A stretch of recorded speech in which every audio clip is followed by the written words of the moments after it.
राष्ट्रपति जी के अभिभाषण पर यहाँ पर विस्तार से चर्चा हुई है। मैं राष्ट्रपति जी का धन्यवाद करने के लिए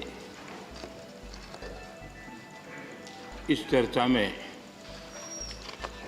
हिस्सा लेने के लिए आपने समय दिया, मैं आपका बहुत आभारी हूँ। आदरणीय राष्ट्रपति जी ने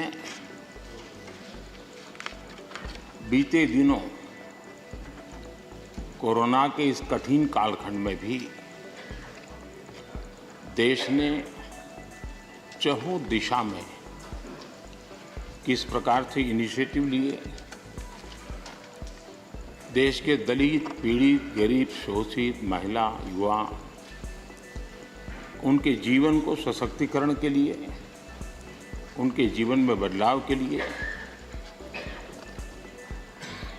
देश में जो कुछ भी गतिविधि हुई है उसका एक संक्षिप्त खाका देश के सामने प्रस्तुत किया और उसमें आशा भी है, विश्वास भी है, संकल्प भी है, समर्पण भी है। अनेक माननीय सदस्यों ने विस्तार से चर्चा की है। माननीय खड़गे जी ने कुछ देश के लिए, कुछ दल के लिए, कुछ खुद के लिए काफी कुछ बातें बताई थी। आनंद शर्मा जी ने भी, उनको जरा समय की तकलीफ रही, लेकिन फिर भी उन्होंने कोशिश की और उन्होंने ये कहा कि देश की उपलब्धियों को स्वीकारा जाए। श्रीमान मनोज झा जी ने राजनीति से अभिभाषण परे होना चाहिए, इसकी अच्छी सलाह भी दी। प्रसन्न आचार्य जी ने वीर बाल दिवस और नेताजी से जुड़े कामों के संबंध में भी विस्तार से सराहना की। डॉक्टर फौजिया खान जी ने संविधान की प्रतिष्ठा को लेकर विस्तार से चर्चा की। हर सदस्य ने अपने अनुभव के आधार पर, अपनी राजनीतिक सोच के आधार पर और राजनीतिक स्थिति के आधार पर अपनी बातें हमारे सामने रखी है। मैं सभी माननीय सदस्यों का इसके लिए हृदय से आभार भी व्यक्त करता हूं। आदरणीय सभापति जी, आज देश आजादी का अमृत महोत्सव मना रहा है।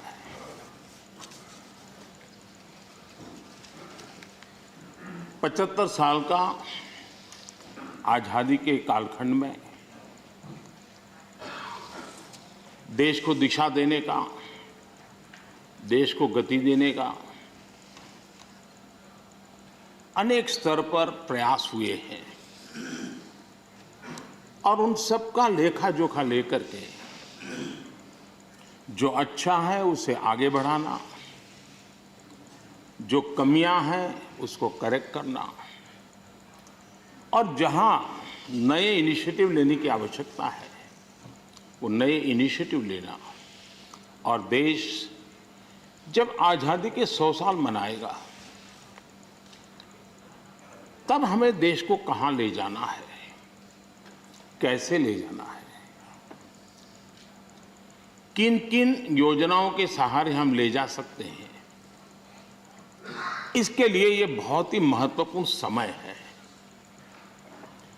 और हम सभी राजनीतिक नेताओं ने, राजनीतिक क्षेत्र के कार्यकर्ताओं ने अपना ध्यान पर भी और देश का ध्यान भी आने वाले 25 साल के लिए देश को कैसे आगे ले जाना,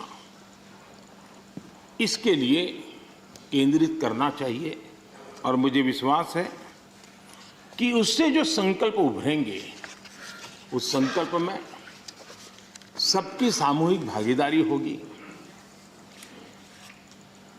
सबका ओनरशिप होगी और उसके कारण जो 75 साल की गति थी उससे अनेक गुना गति के साथ हम देश को बहुत कुछ दे सकते हैं। आदरणीय सभापति जी, कोरोना एक वैश्विक महामारी है और पिछले 100 साल में मानव जात ने इतना बड़ा संकट नहीं देखा है। और संकट की तीव्रता देखिए, मां बीमार है एक कमरे में, लेकिन बेटा उस कमरे में प्रवेश न कर पाए। पूरे मानव जात के लिए ये कितना बड़ा संकट था। और अभी भी ये संकट बहुरूपिया है, नए नए रंग रूप लेकर के कभी न कभी कुछ न कुछ आफतें लेकर के आता है। और पूरा देश और पूरी दुनिया, पूरी मानव जात उससे जूझ रही है। हर कोई रास्ते खोज रहे हैं। आज 130 करोड़ के भारत के लिए दुनिया में जब प्रारंभिक कोरोना का प्रारंभ हुआ, चर्चा यही थी भारत का क्या होगा और भारत के कारण दुनिया की कितनी बर्बादी होगी, इसी दिशा में चर्चा हो रही थी। लेकिन ये 130 करोड़ देशवासियों की संकल्प शक्ति, उनका सामर्थ्य और उन्होंने जो भी जीवन में उपलब्ध था उसके बीच में डिसिप्लिन का पालन करने का प्रयास किया कि आज विश्व में भारत के प्रयासों की सराहना हो रही है।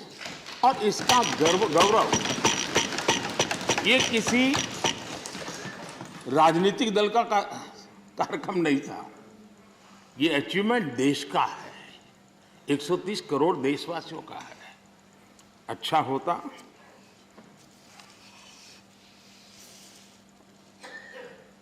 इसका यश लेने की भी कोशिश करते आप लोग, तो आपके खाते में कुछ जमा होता। लेकिन अब ये भी सिखाना पड़े।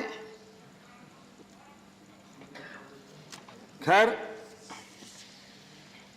वैक्सीनेशन के संबंध में अभी प्रश्नकाल में हमारे आदरणीय मंत्री जी ने विस्तार से बात तो बताई है कि जिस प्रकार से भारत वैक्सीनेशन बनाने में, इनोवेशन में, रिसर्च में और उसके इम्प्लीमेंटेशन में आज भी दुनिया में वैक्सीन के खिलाफ बहुत बड़े आंदोलन चल रहे हैं। लेकिन वैक्सीन से मेरा लाभ हो या न लाभ हो, लेकिन कम से कम वैक्सीन लगाऊंगा तो मेरे कारण किसी और का नुकसान नहीं होगा। इस एक भावना ने 130 करोड़ देशवासियों को वैक्सीन लेने के लिए प्रेरित किया। ये भारत का मूलभूत चिंतन का प्रतिबिंब है जो विश्व के लोगों के सामने रखना हर हिंदुस्तानी का कर्तव्य है। सिर्फ खुद की रक्षा करने का विषय होता तो लूं या न लूं विवाद होता, लेकिन जब उसके मन में विचार आया कि मेरे कारण किसी को कष्ट न हो, अगर इसके लिए मुझे भी डोज लेना है तो मैं ले लूं, और उसने ले लिया। ये भारत के मन की, भारत के मानव मन की, भारत की मानवता की हम गौरवपूर्ण रूप से दुनिया के सामने कह सकते हैं। आज 100% डोज के लक्ष्य की ओर हम तेज गति से आगे बढ़ रहे हैं। मैं सम्मानित सदस्य, इस सभी आदरणीय सदस्यों से, इनके सामने हमारे फ्रंटलाइन वर्कर, हमारे हेल्थ केयर वर्कर्स, हमारे वैज्ञानिक, इन्होंने जो काम किया है उसकी सराहना करने से भारत की प्रतिभा तो खिलेगी खिलेगी, लेकिन इस प्रकार से जीवन खपाने वाले लोगों का भी हौसला बुलंद होगा। और इसलिए सदन बड़े गौरव के साथ उनका अभिनंदन करता है, उनका धन्यवाद करता है। आदरणीय सभापति जी, इस कोरोना काल में 80 करोड़ से भी अधिक देशवासियों को इतने लंबे कालखंड के लिए मुफ्त राशन की व्यवस्था, उनका घर का चूल्हा कभी न जले, ऐसी स्थिति पैदा न हो, ये काम भारत ने करके दुनिया के सामने एक उदाहरण प्रस्तुत किया।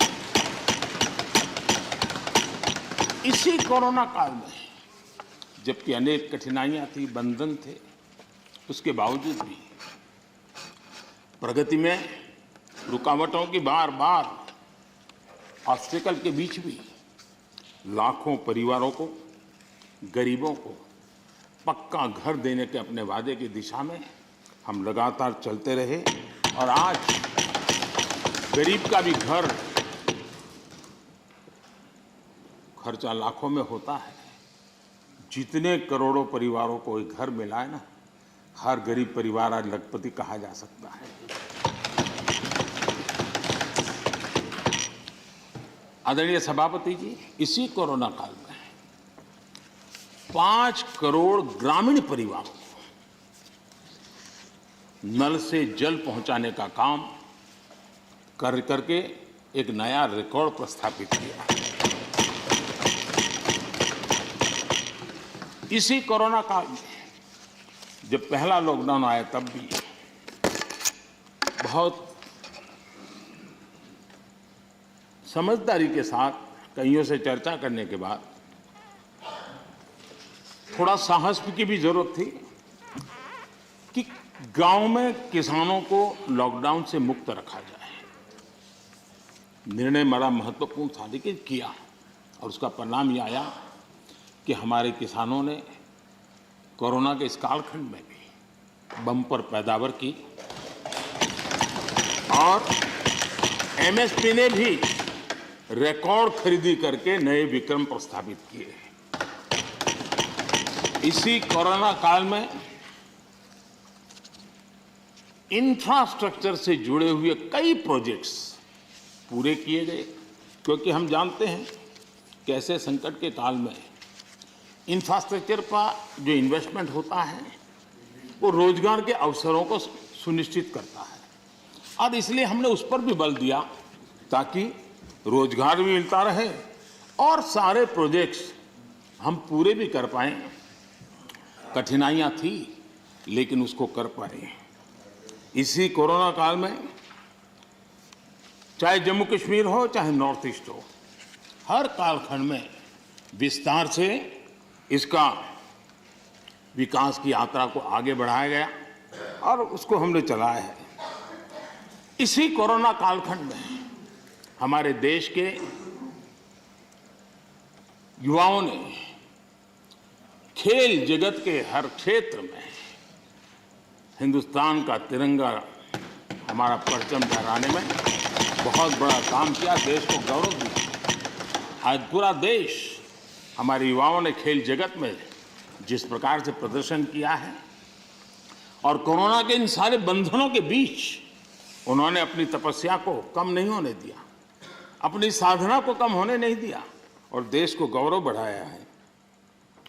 आदरणीय सभापति जी, इसी कोरोना काल में आज जब हमारा देश का युवा स्टार्टअप यानी भारत का युवा एक पहचान बन गई है, एक सिनोनिमस हो गया है। आज हमारे देश के युवा स्टार्टअप के कारण स्टार्टअप की दुनिया में टॉप 3 में हिंदुस्तान को जगह दिला पाई है।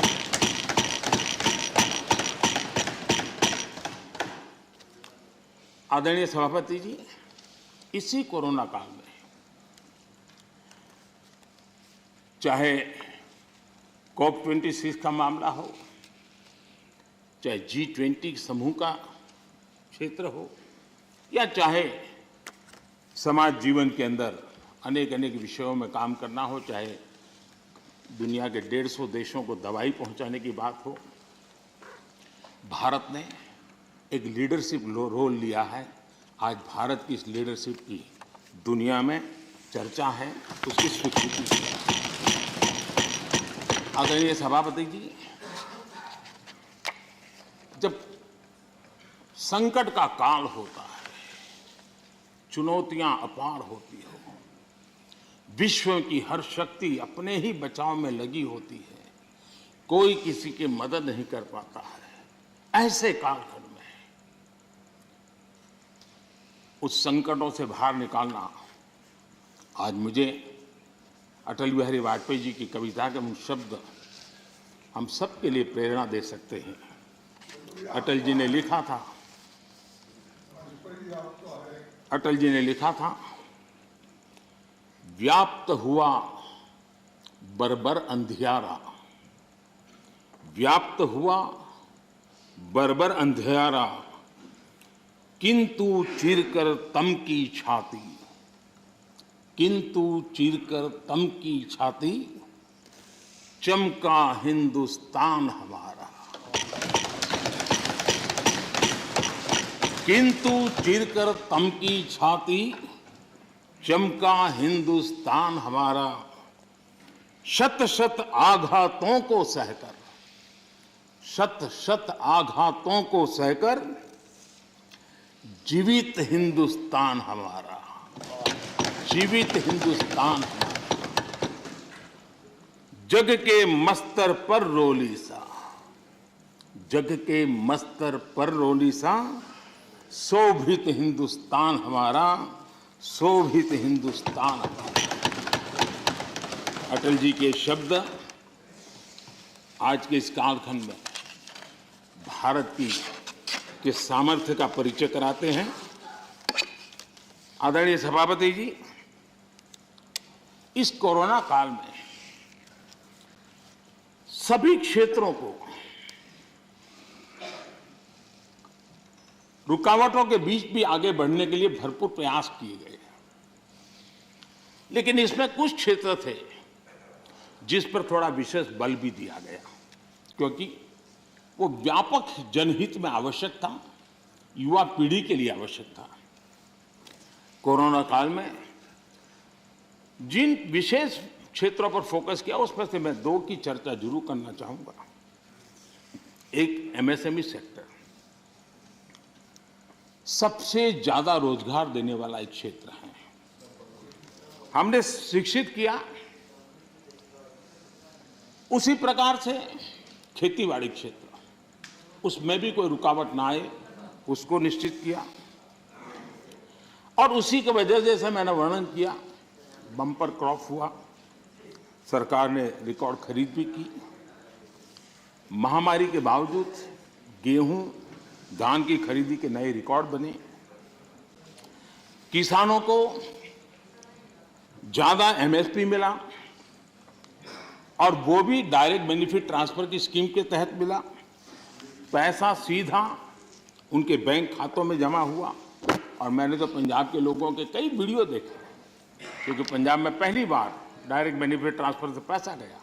उन्होंने कहा था, मेरा खेत तो उतना ही साइज है, हमारी मेहनत उतनी है, लेकिन खाते में इतना रुपया एक साथ आता है, ये पहली बार जिंदगी में।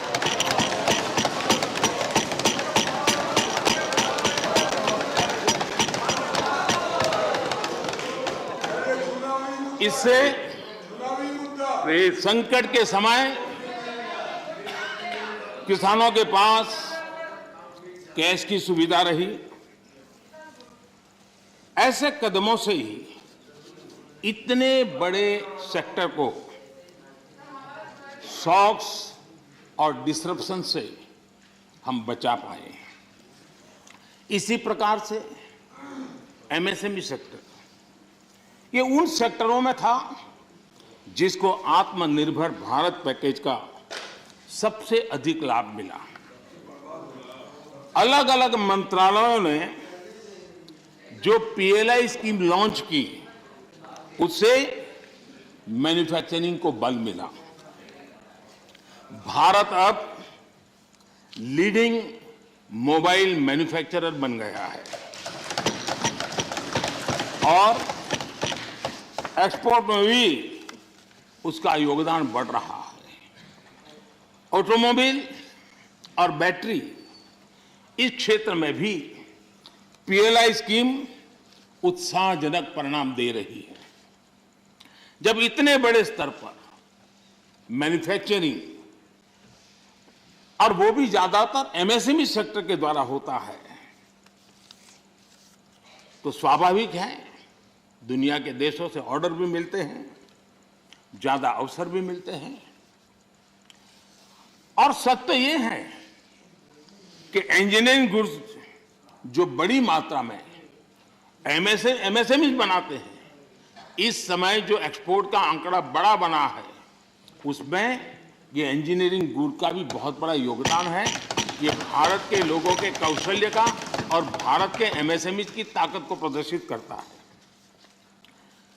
हमारी डिफेंस मैन्युफैक्चरिंग इंडस्ट्री को हम देखें, यूपी और तमिलनाडु में डिफेंस कॉरिडोर बना रहे हैं, एमओयू जो हो रहे हैं, जिस प्रकार से लोग इस क्षेत्र में आ रहे हैं, एमएसएमई क्षेत्र के लोग आ रहे हैं डिफेंस के सेक्टर में, ये अपने आप में उत्साहवर्धक है कि देश के लोगों में सामर्थ्य है और देश को डिफेंस के क्षेत्र में आत्मनिर्भर बनाने के लिए हमारे एमएसएमई क्षेत्र के लोग बहुत साहस जुटा रहे हैं, आगे आ रहे हैं। आदरणीय सभापति जी, एमएसएमई को जेम, उसके माध्यम से सरकार में जो सामान की खरीदी होती है, उसका एक बहुत बड़ा माध्यम बनाया है और वो प्लेटफॉर्म के कारण आज बहुत सुविधा बनी है। उसी प्रकार से हमने एक बड़ा महत्वपूर्ण निर्णय किया है। वो निर्णय ये है कि सरकार में 200 करोड़ रुपए तक के जो टेंडर होंगे, वो टेंडर ग्लोबल नहीं होंगे, उसमें हिंदुस्तान के लोगों को ही अवसर दिया जाएगा और जिसके कारण हमारे एमएसएमई सेक्टर को और इसके द्वारा हमारे रोजगार को बल मिलेगा। आदरणीय सभापति जी, इस सदन में आदरणीय सदस्यों ने रोजगार के संबंध में भी कुछ महत्वपूर्ण बातें उठाई हैं, कुछ लोगों ने सुझाव भी दिए हैं। कितनी जॉब क्रिएट्स हुई है, ये जानने के लिए ईपीएफओ पैरोल, ये ईपीएफओ पैरोल सबसे विश्वस्त माध्यम माना जाता है। साल 2021 में लगभग 1 करोड़ 20 लाख नए ईपीएफओ के पैरोल पे जुड़े, और ये हम न भूलें, ये सारे फॉर्मल जॉब से, मैं इनफॉर्मल की बात नहीं कर रहा, फॉर्मल जॉब से, और इनमें भी 60-65 लाख 18 से 25 साल की आयु के हैं। इसका मतलब ये हुआ कि उम्र पहली जॉब की है, यानी पहली बार जॉब मार्केट में उनकी एंट्री हुई है। आदरणीय सभापति जी, रिपोर्ट बताती है कि कोरोना के पहले की तुलना में कोविड रिस्ट्रिक्शन खुलने के बाद हायरिंग दोगुनी बढ़ गई है। नेस्कॉम की रिपोर्ट में भी यही ट्रेंड की चर्चा है। इसके अनुसार 2017 के बाद डायरेक्ट इनडायरेक्ट करीब, नेस्कॉम का कहना है, 27 लाख जॉब्स आईटी सेक्टर में, और ये सिर्फ स्किल की दृष्टि नहीं, उससे ऊपर के लेवल के लोग होते हैं जिनको रोजगार प्राप्त हुआ है। मैन्युफैक्चरिंग बढ़ने से वजह से भारत के ग्लोबल एक्सपोर्ट में वृद्धि हुई है और उसका लाभ रोजगार के क्षेत्र में सीधा सीधा होता है। आदरणीय सभापति जी, साल 2021 में, यानी सिर्फ एक साल में, भारत में जितने यूनिकॉर्न्स बने हैं वो पहले के वर्षों में बने कुल यूनिकॉर्न से भी ज्यादा है। और ये सब रोजगार की गिनती में अगर नहीं आता है तो फिर तो रोजगार से ज्यादा राजनीति की चर्चा ही मानी जाती है। आदरणीय सभापति जी, कई माननीय सदस्यों ने महंगाई की भी चर्चा की है। 100 साल में आई इस भयंकर वैश्विक कोरोना की महामारी पूरी दुनिया को प्रभावित किया है। अगर महंगाई की बात करें तो अमेरिका में 40 साल में सबसे अधिक महंगाई का ये दौर अमेरिका झेल रहा है। ब्रिटेन 30 साल में सबसे अधिक महंगाई के मार से आज परेशान है। दुनिया के 19 देशों में जहां यूरो करेंसी है, वहां महंगाई का दर हिस्टोरिकली हाईएस्ट है, उच्चतम है। ऐसे माहौल में भी महामारी के दबाव के बावजूद हमने महंगाई को एक लेवल पर रोकने का बहुत प्रयास किया है, ईमानदारी से कोशिश की। 2014 से लेकर 2020 तक ये दर 4 से 5% के आसपास थी। इसकी तुलना जरा यूपीए के दौर से करें तो पता चलेगा कि महंगाई होती क्या है। यूपीए के समय महंगाई डबल डिजिट छू रही थी। यूपीए के समय डबल डिजिट छू रही थी। आज हम एकमात्र बड़ी इकोनॉमी है जो हाई ग्रोथ और मीडियम इन्फ्लेशन अनुभव कर रहे हैं।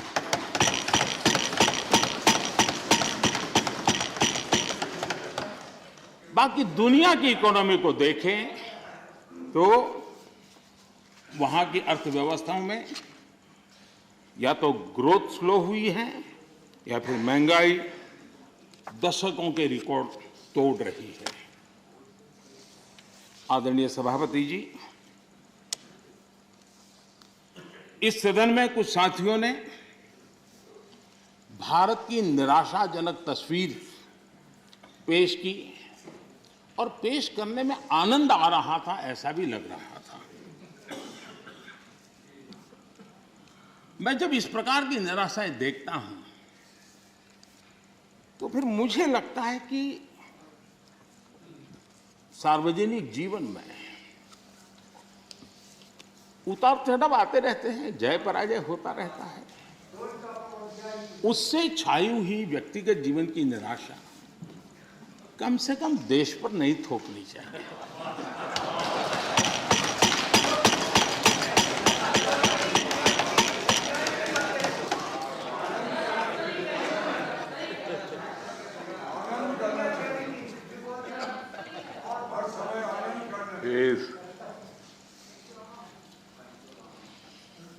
मैं जानता नहीं, लेकिन हमारे यहाँ गुजरात में एक बात है, शरद राव जानते होंगे, वो यहाँ महाराष्ट्र में भी होगा। कहते हैं कि जब हरियाली होती है, खेतों हरे भरे होते हैं और किसी ने वो हरी भरी हरियाली देखी हो और उसी समय बाय एक्सीडेंट अगर उसकी आंखें चली जाए तो जीवन भर उसको वो हरे वाला आखिरी जो चित्र है वो रहता है। वैसा 2013 तक के जो दुर्दशा में गुजारा और 14 में अचानक देश की जनता ने जो रोशनी की, उसमें जो आंखें किसी की चली गई हैं, उनको पुराने दिन ही दिखते हैं जी। आदरणीय सभापति जी,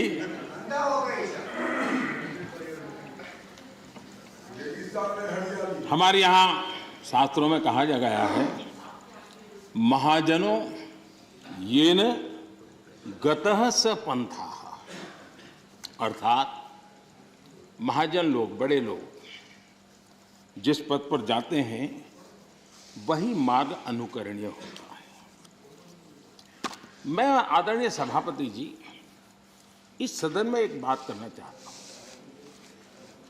यहां कोई भी हो, किसी दिशा में बैठा हो, उधर हो, यहां हो, कोई भी हो, लेकिन जनप्रतिनिधि अपने आप में छोटा हो बड़ा हो क्षेत्र का लीडर होता है, नेतृत्व करता है। वो जो भी उसका कमांड एरिया होगा वहां के लोग उसको देखते हैं, उसकी बातों को फॉलो करते हैं। और ऐसा सोचना ठीक नहीं है कि हम सत्ता में है तो लीडर और वहां बैठ गए तो अरे रे क्या हो गया, ऐसा नहीं होता है। कहीं पर भी आप है, अगर जनप्रतिनिधि हैं आप सच्चे अर्थ में लीडर है। और लीडर अगर इस प्रकार से सोचेगा, ऐसी निराशा से भरा हुआ लीडर होगा तो क्या होगा भाई? क्या यहां बैठे तभी देश की चिंता करनी और वहां बैठे तो देश के अपने क्षेत्र के लोगों की नहीं करनी, ऐसा होता है क्या? किसी से नहीं सीखते तो शरद राव से सीखो। मैंने देखा है शरद राव इस उम्र में भी अनेक बीमारियों के बीच भी क्षेत्र के लोगों को प्रेरणा देते रहते हैं। हमें निराश होने की जरूरत नहीं भाई। और क्योंकि आप अगर निराश होते हैं तो आपका जो क्षेत्र भले अब धीरे कम हो गया होगा, लेकिन जो भी होगा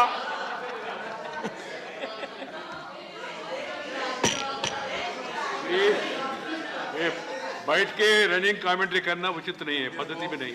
हम सबका दायित्व है। सुनिए क्या है, बाद में जब आपको मौका मिला आपने बोला।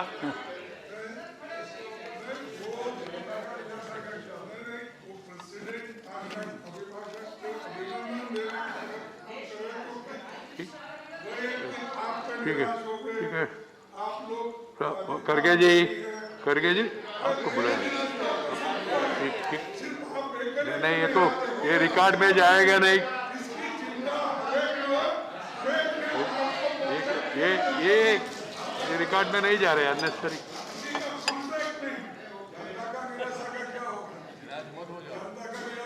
प्लीज। खड़गे जी, आप भी अधीर रंजन जी जैसी गलती करते हैं। आप थोड़ा पीछे देखिए, जयराम जी ने पीछे जाकर के 2-3 लोगों को तैयार किया हुआ है इस काम के लिए। आप इस प्रतिष्ठा से रहिए, पीछे है रखा है व्यवस्था। जयराम जी खास जाकर के बाहर जाकर के सूचना लेकर के आए, समझा रहे थे। अभी थोड़ी देर में शुरू होने वाला है।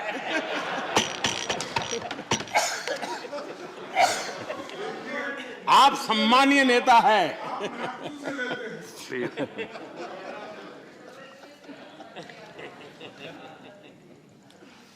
आदरणीय सभापति जी, सत्ता किसी की भी हो, सत्ता में कोई भी हो, लेकिन देश के सामर्थ्य को कम नहीं आंकना चाहिए। हमने देश के सामर्थ्य का पूरे विश्व के सामने खुले मन से गौरवगान करना चाहिए, देश के लिए बहुत आवश्यक होता है। आदरणीय सभापति जी, सदन में हमारे एक साथी ने कहा vaccination is not a big deal. Vaccination is not a big deal. मैं ये देखकर हैरान हूं, कुछ लोगों को भारत की इतनी बड़ी उपलब्धि नहीं लग रही है।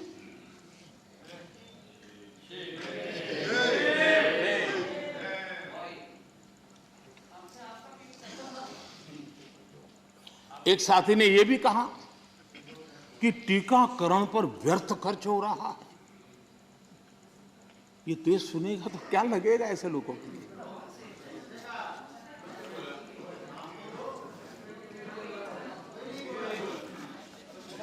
आदरणीय सभापति जी, कोरोना जब से मानव जात पर संकट में पैदा कर रहा है, सरकार ने देश और दुनिया में उपलब्ध हर संसाधन जुटाने के लिए भरपूर कोशिश की है। हमारे देश के नागरिकों की रक्षा करने के लिए जितना भी हमारी सामर्थ्य था, समझ थी, शक्ति थी, और सबको साथ लेकर के चलने का हमने प्रयास किया है। और जब तक महामारी रहेगी तब तक सरकार गरीब से गरीब परिवार का जीवन बचाने के लिए जितना खर्च करना पड़ेगा कच्चा करने के लिए प्रतिबद्ध है।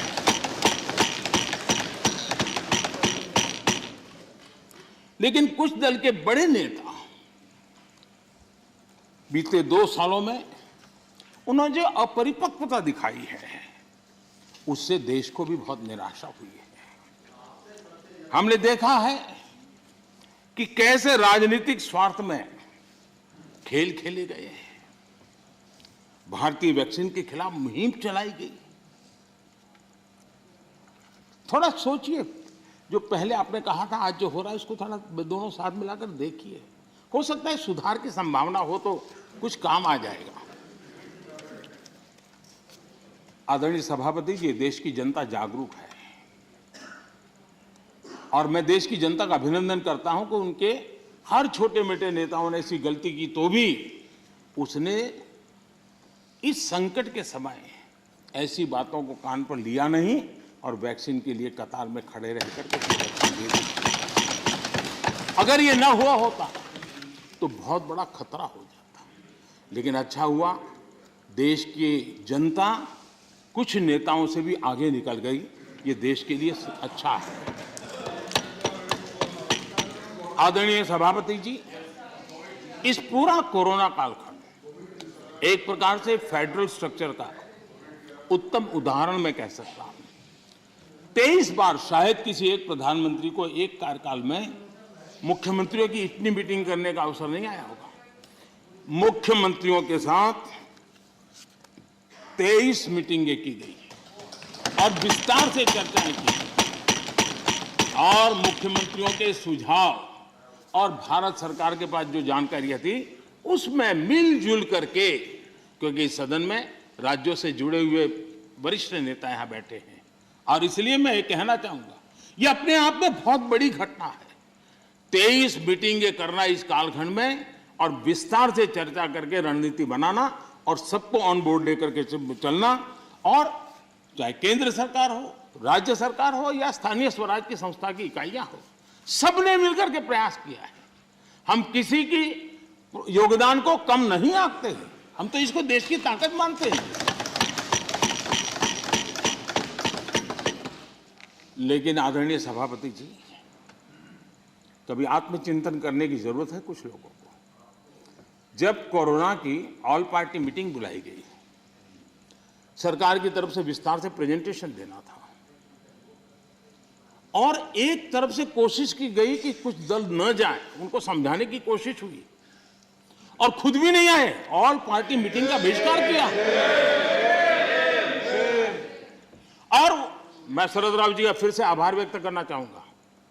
शरद राव जी ने कहा, देखिए भाई, ये कोई यूपीए का निर्णय नहीं है, मैं जिसको कह सकता हूं मैं कहूंगा।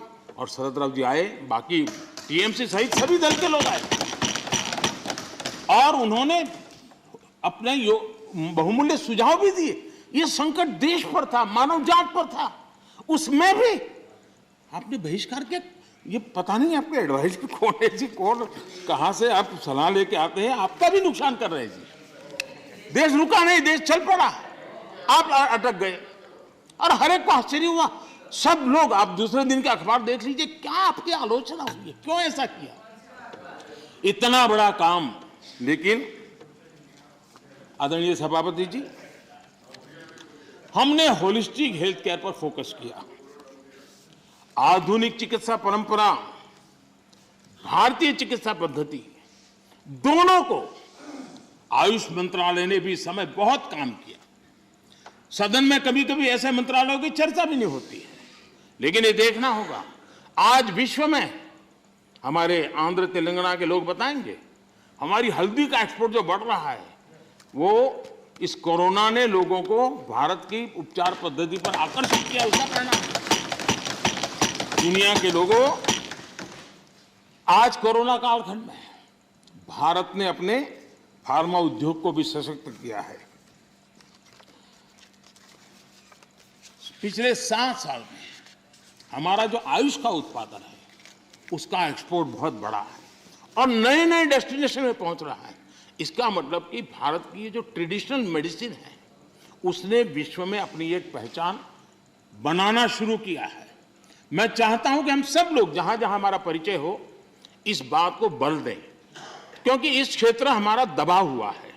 अगर हम थोड़ा उसको और ऐसे समय है कि स्वीकृति